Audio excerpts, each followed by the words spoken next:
গুনাহগার হিন্দু হোক, বৌদ্ধ হোক, খ্রিস্টান হোক, মুসলমান গুনাহগার হোক, পৃথিবীর মানুষ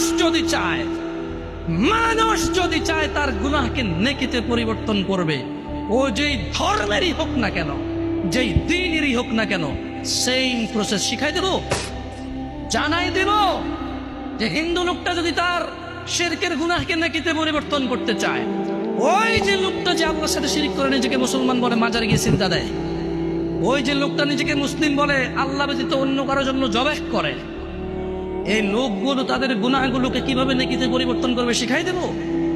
ইল্লা মান তাব, এ হলো মানুষ, এ হলো কি মানুষ, ওর ধর্ম যেটাই হোক। সে বলল যে, সে কি বলল, সে প্রথমে আল্লাহর দিকে আসলো, এসে বলল যে আল্লাহ আমি অন্যায় করেছি। এবার অন্যায় যদি আল্লাহর শিরক হয় তাহলে বলবো যে শিরক করেছি অন্যায়, যদি জানা হয় তাহলে বলবো জানা করেছি অন্যায়, মদ হলে বলবে মদ করেছি অন্যায়। বুঝলেন কথা?